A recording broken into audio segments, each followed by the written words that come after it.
इस क्वेश्चन में आप लोगों को सबसे बड़ी भिन्न ज्ञात करनी है। अगर आप लोग डायरेक्ट डिवाइड करेंगे तो इसमें बहुत ज़्यादा टाइम लग जाएगा। इस क्वेश्चन को करने की सबसे अच्छी ट्रिक है, इनके बीच का अंतर निकालिए। यहाँ कितने का अंतर है? 3 का। यहाँ कितने का अंतर है? 3 का। यहाँ कितने का अंतर है? 3 का। यहाँ कितने का अंतर है? 3 का अंतर है। तो आप क्या करेंगे, जिसका आप सबका अंतर सेम है तो जिसका भिन्न, जिसके अंश सबसे बड़ा होता है वो सबसे बड़ी भिन्न होती है। यहाँ पे सबसे बड़ा अंश किसका है? इसका। तो ये सबसे बड़ी भिन्न हो जाएगी। और जिसका अंश सबसे छोटा वो सबसे छोटी भिन्न हो जाएगी। यहाँ सबसे अंश छोटा किसका है? इसका। तो ये सबसे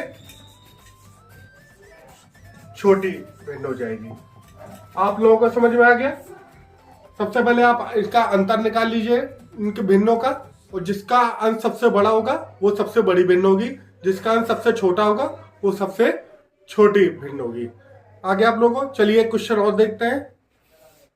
अब इस क्वेश्चन में देखिएगा आप लोग, इस क्वेश्चन में सबसे बड़ा देखिए, इसमें सबसे पहले अंतर देखिए किसमें कितने का है। यहाँ पे कितने का अंतर है? 2 का। यहाँ पे कितने का अंतर है? 2 का। यहाँ पे कितने का अंतर है? 2 का। यहाँ पे कितने का अंतर है? 2 का। तो इसमें सबसे बड़ी भिन्न कौन सी होगी? जिसका अंश सबसे बड़ा होगा। सबसे बड़ा अंश किसका है? इसका। तो ये सबसे बड़ी भिन्न होगी। और सबसे छोटी कौन सी होगी? जिसका अंश सबसे छोटा है।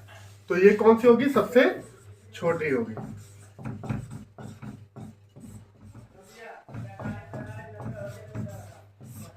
आगे आप लोगों को जिसका अंश सबसे बड़ा वो सबसे बड़ी भिन्न, जिसका अंश सबसे छोटा वो सबसे छोटी भिन्न हो जाएगी। और सबसे पहले क्या करेंगे?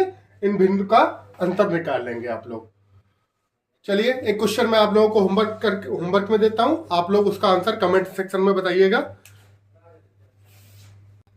अब इस क्वेश्चन का आंसर आप लोग मुझे कमेंट बताइए, इसमें सबसे बड़ी भिन्न कौन सी है और सबसे छोटी भिन्न कौन सी है। मैंने ट्रिक बता दी थी, सबसे पहले इनका अंतर ज्ञात करना है, उसके बाद जिसका अंश सबसे बड़ा वही सबसे बड़ी भिन्न, जिसका अंश सबसे छोटा वो सबसे छोटी भिन्न। आगे आप लोगों को चलिए लाइक कीजिएगा, सब्सक्राइब कीजिएगा। Thank you so much. नमस्ते।